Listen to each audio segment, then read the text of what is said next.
Peoples of the worldwide federated internet, what's good?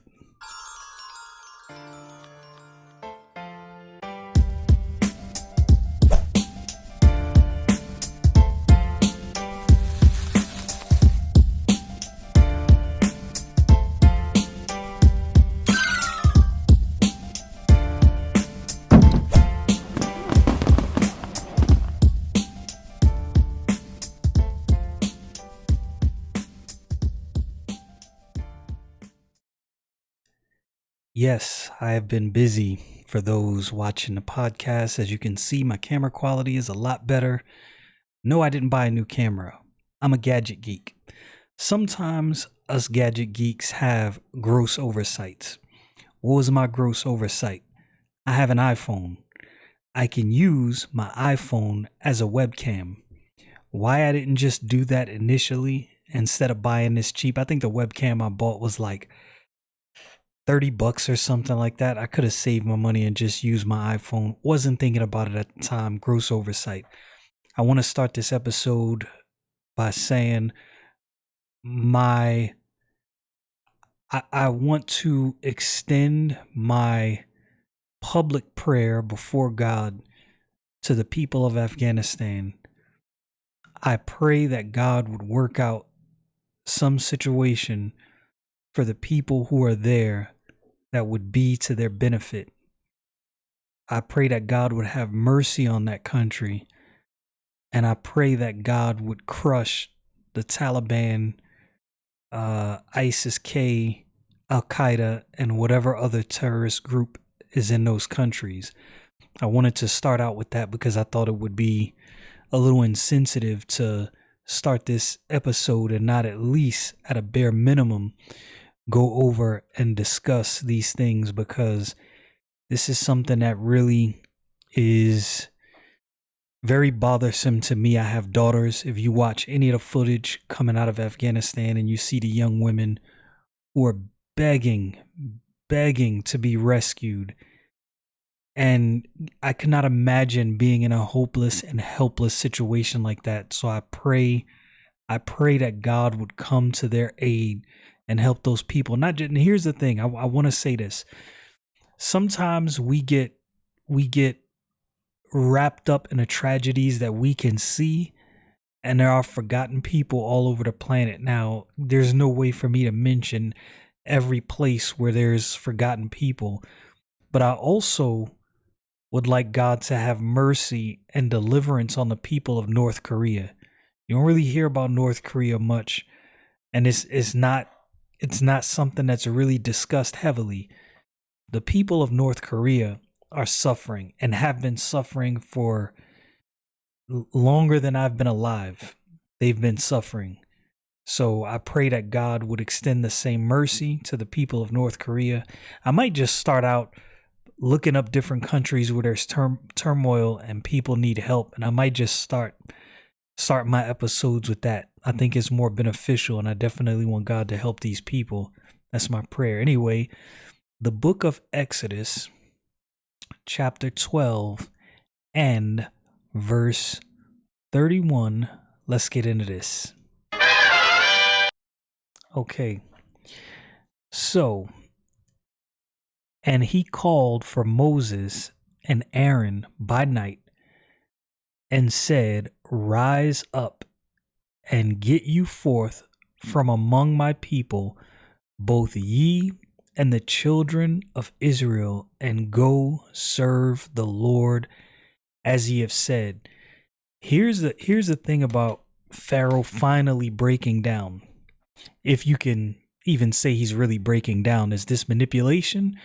Is it just out of pride? Or his pride being broken, right? Is he really broken, or is it his pride that's broken? I think it's probably more likely his pride that's broken and not really him. So as I looked at that, I thought to myself, all of the plagues and all of the things that God brought to you, and you wait until there is something, a judgment that is irreversible for you to be broken. This happens a lot to us. We do the same thing. it would have been easy to recover from, I say easy, you can recover from crops being damaged, uh fish dying in a river, um what was it, the hail that came down. These are things you can recover from. The locust, you can recover, you can clean up these things, you can bounce back. Pharaoh waits until the firstborn of everyone in Egypt who didn't have the blood of the lamb on their door. Anyone who didn't have that, their firstborn male was killed. Pharaoh waits for this to be his moment to turn, when he had every opportunity before this point. And again, this is reading the Old Testament, reading the Bible in general is really an exercise in watching the foolishness of us humans. God has mercy, has mercy, has mercy, brings down some judgment, things you can recover from and get back on track. Has more mercy, you fall back, do what you're doing. God brings some more judgment, you still can recover. Finally, it comes to the point where there's judgment and it's something that's irreversible, something that's going to stick with you forever. And people often wait for that point. That's the point where they decide to turn. And this is what Pharaoh's doing. He's making the same mistake, which is, like I said, we all do this same thing. I can't approach this as though, oh my goodness, I can't believe Pharaoh is doing this. Yeah, we all do it. Okay. Where's that? Verse 32. Also take your flocks and your herds, as ye have said, and be gone, and bless me also. What does that word bless mean? That word bless means to consecrate or sanctify by a religious rite, to request of God the bestowal of divine favor on. At this point, it's finally evidence of Pharaoh that the Most High God of heaven and earth is with the Hebrew people. His magicians tried to warn him. Remember, his magicians got to the point where they were trying to do the things that Moses was doing, and they were like, yo, look, Pharaoh, he's doing some things we can't do. Like the things that Moses and Aaron are doing, it definitely has to be the hand of God, because we cannot duplicate this. They tried to warn him. He did not want to listen. Verse 33. And the Egyptians were urgent upon the people that they might send them out of the land in haste, for they said, we be all dead men. The Egyptian people understood at this point that whatever was making us keep these people and hold these people back, attempting to hold these people in this position and keep them for whatever purpose we wanted to keep them, this is not working. If we don't let these people go, we are dead men. We're all gone. It's safe to say that the firstborn male in households dying got these people's attention. It definitely got Pharaoh's attention. We'll see, later on that Pharaoh and his stubbornness, he had to do what people do, get all peoply. Where is that? Verse 34. And the people took their dough before it was leavened, their kneading troughs being bound up in their clothes upon their shoulders. Verse 35. And the children of Israel did according to the word of Moses, and they borrowed of the Egyptians jewels of silver and jewels of gold and raiment. So the people who had them enslaved, the people that put upon them hard task, now because the Hebrew people have favor of God, they're borrowing jewels. Think about this. These are expensive items used for trade and other things. And they're borrowing these things from the Egyptian people and they're getting ready to take it. They're not coming back. I'm sure maybe the Egyptians and maybe even Pharaoh had an inkling that they're just gonna go worship God, do what they have to do out there, make their sacrifice, and then they're coming back. Yeah, I'm pretty sure they know this is it. This is a wrap. The Hebrew people are gone, and we won't see them here anymore. Not in this capacity. Where am I at? Verse 36 and 37. And the Lord gave the people favor in the sight of the Egyptians, so that they lent unto them such things as they required. And they spoiled the Egyptians, and the children of Israel journeyed from Ramses to Succoth, about 600,000 on foot that were men beside children. That's a lot of people. This is a gang of people. And here they go, off to do what Pharaoh should have released them to do a couple plagues ago.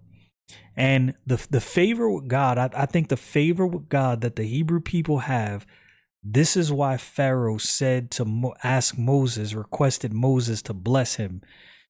Nothing Pharaoh's doing, just from what I'm seeing, is out of a genuine heart, right? Even his brokenness, this is not really brokenness out of a genuine heart. He's like one of those stubborn kids that's just broken by force. Like he's going to give in just because he has to, not because it's the right thing to do, but because he has no other option but to give in. But if Pharaoh had another option beside giving in, I'm confident, really confident, he would have taken that option over giving in. But he wanted that favor. He wanted the favor that the children of Israel have with God. This is what Pharaoh wanted. Okay, so they left, and it says, and a mixed multitude went up also with them, and flocks and herds, even very much cattle. So I am convinced, I believe that there were some people among the Egyptians that converted, that believed on the Most High God of heaven and earth. And I'm going to tell you what I think happened. I think there was some Egyptian people, after seeing all of these plagues and seeing all of these things happen, that said to themselves, I'm not going to test Moses on this. Not on this one. What did he say? If we don't do X, Y, and Z, this, and that, the firstborn male in every household's gonna be killed. Yeah, nah, we not playing with this one. We're listening to Moses. I'm fully convinced that that's what happened, because these people had already seen these plagues play out enough times to know that they did not want to play around with this one. This was dead serious. So I believe some of these people converted, believed on the Most High God of heaven and earth, trusted in him by faith, right? Because they did what Moses said.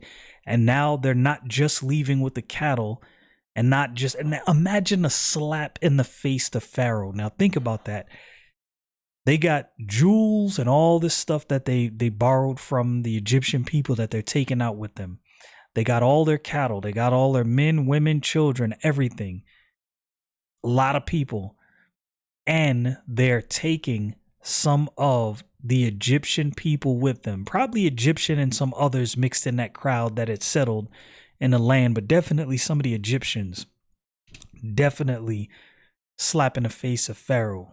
And I would imagine he was probably fuming. And they baked unleavened cakes of the dough which they brought forth out of Egypt, for it was not leavened, because they were thrust out of Egypt and could not tarry, neither had they prepared for themselves any victuals. So they didn't even get a chance to prepare meals to travel with.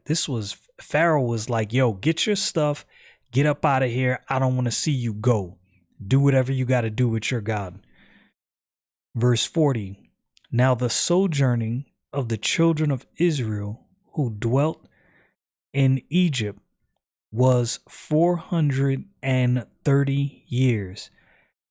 When I read that number, 430 years, I had to dwell on that for a minute, and I had to let that sink in. Here's why.